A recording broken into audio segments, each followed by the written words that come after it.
पहले कीमत चुकानी पड़ेगी। हैव टू पे द प्राइस फर्स्ट। नमस्कार, जय हिंद। मैं यशदीप विट्ठल बात कर रहा हूं और आप लोग देखना शुरू कर चुके हैं हमारा official YouTube channel Yashdeep Vitthal. दोस्तों, आज हम लोग बात करेंगे एक बहुत ही महत्वपूर्ण टॉपिक के ऊपर। आज हम लोग बात करेंगे कि अगर आप अपने लक्ष्य को प्राप्त करना चाहते हैं, अगर आप अपनी सफलता को प्राप्त करना चाहते हैं, अगर आप सफल होना चाहते हैं, तो उसमें लगने वाली कीमत आपको पहले चुकानी पड़ेगी। जी हां, आप लोगों ने बिल्कुल सही सुना। अगर आप अपने लक्ष्य को प्राप्त करना चाहते हैं तो उसमें लगने वाली कीमत आपको पहले चुकानी पड़ेगी। जिस तरीके से हम लोग कभी किसी वस्तु को खरीदते हैं तो उसकी लगने वाली कीमत हम लोगों को पहले चुकानी पड़ती है, ठीक उसी तरीके से अगर आप भी अपने लक्ष्य को प्राप्त करना चाहते हैं, ठीक उसी तरीके से अगर आप अपनी सफलता को प्राप्त करना चाहते हैं तो उसमें लगने वाली कीमत आपको पहले चुकानी ही पड़ेगी। अगर आप अभी भी अपने लक्ष्य से दूर हैं, अगर आप अभी भी अपनी सफलता से दूर हैं, मतलब आपकी सफलता के लिए जो लगने वाली कीमत है उसको अभी तक आपने पूरा नहीं चुकाया है। जी हां, आपने बिल्कुल सही सुना कि अगर आप अभी भी अपने लक्ष्य से दूर हैं, अगर आप अभी भी अपनी सफलता से दूर हैं, इसका मतलब कि आपकी सफलता को लगने वाली कीमत आपने अभी तक पूरी नहीं चुकाई है। दोस्तों, हम में से बहुत लोग ऐसे होते हैं जो अपनी किस्मत के भरोसे बैठे रहते हैं कि मेरा भी टाइम आएगा, मेरा भी भाग्य बदलेगा। लेकिन दोस्तों, बिना कर्म किए आपका भाग्य भी आपको साथ नहीं देती है, बिना कर्म किए आपकी किस्मत भी आपको साथ नहीं देती है। आप लोगों ने सुना होगा कि अगर चमकना है तो तपना तो पड़ेगा, क्योंकि सोना को भी चमकने के लिए पहले आग में तपना पड़ता है। तो अगर आप अपनी भाग्य को बदलना चाहते हैं तो आपको तपना तो पड़ेगा, आपको खुद को तपाना तो पड़ेगा, उसकी कीमत चुकानी तो पड़ेगी। एक बीज को भी पौधे में परिवर्तित होने के लिए सबसे पहले उसको अपनी कीमत चुकानी पड़ती है। एक बीज को भी बीज से पौधे में परिवर्तित होने के लिए पहले मिट्टी में दफन होना पड़ता है, और मिट्टी में दफन होने के बाद फिर से उस बीज को मिट्टी का सीना फाड़कर बाहर निकलना पड़ता है, तब जाकर वह बीज से पौधे में परिवर्तित होता है, तब जाकर वह बीज से एक पौधे के रूप में परिवर्तित होता है। अगर आप भी अपने भाग्य को बदलना चाहते हैं, अगर आप भी अपने लक्ष्य को प्राप्त करना चाहते हैं, अगर आप भी अपनी सफलता को प्राप्त करना चाहते हैं, तो आपको भी कीमत तो चुकानी ही पड़ेगी, क्योंकि बिना कीमत चुकाए आपको सफलता नहीं मिलने वाली है। बिना कीमत चुकाए आप अपनी मंजिल पर नहीं पहुंच सकते हैं, बिना कीमत चुकाए आप अपने लक्ष्य को नहीं प्राप्त कर सकते हैं। दोस्तों, अगर आपको सफल होना है तो आपको अपने सबसे पसंदीदा चीजों की आहुति देनी पड़ेगी। जी हां, आपने बिल्कुल सही सुना कि अगर आप लोगों को सफल होना है तो आपको आपके अपने सबसे पसंदीदा चीजों का त्याग करना पड़ेगा, क्योंकि बिना त्याग किए आपको सफलता नहीं मिलने वाली है। त्याग तो करना ही पड़ेगा, आहुति तो देना ही पड़ेगा, कीमत तो चुकानी ही पड़ेगी। अगर आप प्रतिदिन 8 घंटे सोते हैं, अगर आप प्रतिदिन 10 घंटे सोते हैं, अगर आप प्रतिदिन 12 घंटे सोते हैं, तो आपको अपनी नींद का आहुति देना पड़ेगा, आपको अपने नींद को त्यागना पड़ेगा। अगर आपको भी रोज रोज बाहर जाकर घूमने में अच्छा लगता है, अगर आपको भी घंटों बैठकर टीवी देखने में अच्छा लगता है, तो आपको अपनी उस पसंदीदा चीज का त्याग करना पड़ेगा, आपको अपनी उस पसंदीदा चीज का कुर्बानी देना पड़ेगा, आपको उस अपनी पसंदीदा चीज का आहुति देना पड़ेगा। क्योंकि आप जानते हैं, जब तक हम आहुति नहीं देंगे, जब तक हम त्याग नहीं करेंगे, जब तक हम कीमत नहीं चुकाएंगे, तब तक हम लोग अपने लक्ष्य को प्राप्त नहीं कर सकते। एक मोटे व्यक्ति को फिट होने के लिए उनको भी त्याग करना पड़ता है। जब एक व्यक्ति मोटा हो जाता है और वो फिट होना चाहता है तो उनको भी अपने पसंदीदा खाने को छोड़ना पड़ता है, उनको भी रोल, चाउमीन, बर्गर इसका त्याग करना पड़ता है, तब जाकर वह मोटा व्यक्ति फिट हो पाता है। तो अगर आप भी अपनी सफलता को पाना चाहते हैं, अगर आप भी अपने लक्ष्य को प्राप्त करना चाहते हैं, तो आपको त्याग तो करना ही पड़ेगा। आपके जितने भी बुरी आदतें हैं जो आपको आपके सफलता तक जाने से रोकती है, जो आपको पीछे खींचती है, जो आपके प्रोडक्टिविटी को घटा रही है, उसकी आहुति देनी पड़ेगी, उसकी कुर्बानी देनी पड़ेगी, उसको त्याग करना पड़ेगा। तब जाकर आपको आपकी सफलता मिलेगी, तब जाकर आपको आपकी लक्ष्य मिलेगी। दोस्तों, जब तूफान आते हैं, जब आंधियां चलती है, तो बाकी के पक्षी डर कर घबरा कर अपने अपने घोंसले में छिप जाते हैं, लेकिन ईगल ही एकमात्र ऐसा पक्षी है जो आसमान का सीना चीर कर, जो बादलों का सीना चीर कर उन आंधियों में, उन तूफानों में भी आसमान के ऊपर जाकर उड़ता है। आज हम बात करेंगे उसी ईगल के बारे में, आज हम बात करेंगे उसी बाज के बारे में।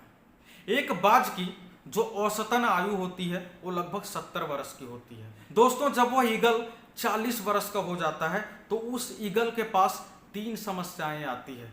नंबर पहला कि वो जो ईगल का जो चोंच होता है वो शिकार कर करके आगे की तरफ ऐसे बेंड हो जाती है, आगे की तरफ ऐसे मुड़ जाती है, और उनके चोंच को आगे की तरफ मुड़ जाने के कारण वो ईगल शिकार नहीं कर पाता है। उस ईगल को शिकार करने में बहुत परेशानियों का सामना करना पड़ता है। नंबर दूसरा कि जब वो ईगल 40 वर्ष का हो जाता है तो शिकार करने के कारण उसकी जो पंजे के जो नाखून होते हैं वो आगे की तरफ ऐसे मुड़ जाते हैं, और वो इतने ज्यादा बड़े हो जाते हैं कि वो अपने शिकार को पकड़ नहीं पाता है। और नंबर तीसरा कि जब वो ईगल 40 वर्ष का हो जाता है तो उनके जो पंजे होते हैं वो इतने भारी भरकम हो जाते हैं कि उनके सीने से आके चिपक जाते हैं, और उनको उड़ने में बहुत ज़्यादा परेशानी होने लगती है। उनके पंजे भारी होने के कारण ईगल को उड़ने में बहुत परेशानी होती है, ईगल को उड़ने में बहुत कठिनाइयों का सामना करना पड़ता है। इसीलिए जब ईगल 40 वर्ष का हो जाता है तो उस ईगल के पास 2 विकल्प होते हैं। नंबर पहला कि या तो वो ईगल अपनी परेशानियों से डर कर, अपने परेशानियों से हार कर वो ईगल मर जाए और इस दुनिया से चला जाए। वहीं उस ईगल के पास जो दूसरा विकल्प रहता है वो यह रहता है कि वह ईगल अपने परेशानियों से लड़कर, वह ईगल अपने परेशानियों का सामना करके वो नया जीवन प्राप्त करे, और फिर से उनकी आने वाली जो 30 वर्ष की जो जीवन है उनका फिर से वो आसमान का सीना चीर कर, बादलों का सीना चीर कर फिर से वो आसमान में जाकर उड़े और अपने बाकी के बचे जीवन का आनंद ले। लेकिन दोस्तों, हम लोगों को प्रकृति सिखाती है कि ईगल पहले वाले विकल्प का चयन नहीं करता है। जी हाँ, आप लोगों ने बिल्कुल सही सुना कि ईगल पहले वाले विकल्प का चयन नहीं करता है, ईगल दूसरे वाले विकल्प का चयन करता है। और ईगल अपने इलाके के सबसे बड़े वाले पहाड़ की चोटी पर जाकर बैठ जाता है, और वह ईगल पहाड़ी के चोटी पर जाने के बाद अपने चोंच को पत्थर में जोर जोर से मारने लगता है, मार मार के अपने चोंच को पूरी तरह से लहूलुहान कर देता है। बहुत दर्द होता है, बहुत पीड़ा होती है, लेकिन फिर भी ईगल रुकता नहीं है, अपने चोंच को लगातार पत्थर में मारते जाता है। बहुत पीड़ा होती है और मार मार के अपने चोंच को तोड़ देता है। ईगल यहीं नहीं रुकता है, अपनी चोंच को तोड़ने के बाद ईगल अपने नाखूनों को उस पहाड़ के पत्थर में रगड़ना शुरू करता है। अपने नाखूनों को पहाड़ के पत्थर में रगड़ के उसको लहूलुहान कर देता है। बहुत दर्द होती है, बहुत पीड़ा होती है, और आखिरकार वह ईगल अपने पंजे के नाखूनों को पत्थर में रगड़ के तोड़ डालता है, क्योंकि ईगल को पता है जब तक पुराने खत्म नहीं होंगे, जब तक पुराने समाप्त नहीं होंगे, तब तक नए चीजों का निर्माण नहीं होगा। और आखिर वो समय आता है और ईगल के नए चोंच निकल आते हैं, आखिर वो समय आता है और ईगल के नए नाखून निकल आते हैं। और जब ईगल के नए चोंच आ जाते हैं तो ईगल अपनी नई चोंच से अपने पंजे के हर एक पंख को उखाड़ उखाड़ कर फेंकने लगता है।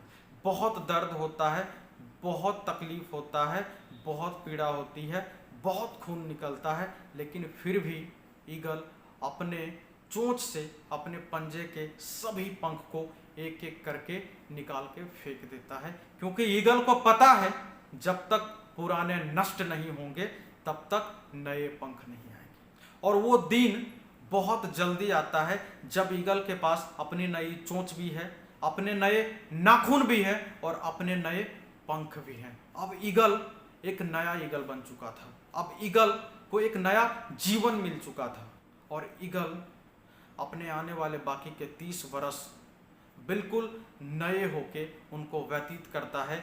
आसमान में उड़कर बादलों का सीना चीरकर वो अपने बाकी के 30 वर्षों का जीवन व्यतीत करता है। ईगल के पास भी 2 विकल्प थे।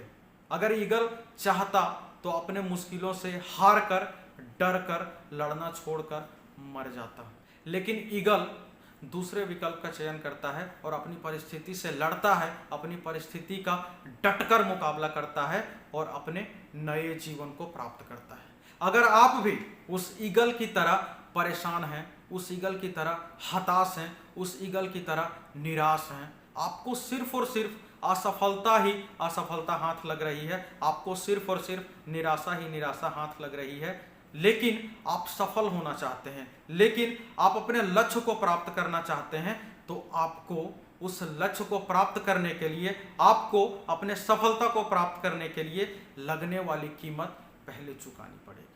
क्योंकि आप इस वीडियो के माध्यम से जान चुके हैं, अगर आप सफल होना चाहते हैं, अगर आप अपने लक्ष्य को प्राप्त करना चाहते हैं, तो आपको सबसे पहले आपके लक्ष्य प्राप्ति के लिए, आपकी सफलता के लिए लगने वाली कीमत आपको पहले चुकानी ही पड़ेगी। तो आज के लिए बस इतना ही। मिलते हैं फिर अगले दिन एक और पावरफुल वीडियो के साथ। तब तक के लिए आप सभी लोग अपना अपना ख्याल रखिए और मेरे इस वीडियो को देखने के लिए एक बार फिर से आप सभी का बहुत बहुत धन्यवाद।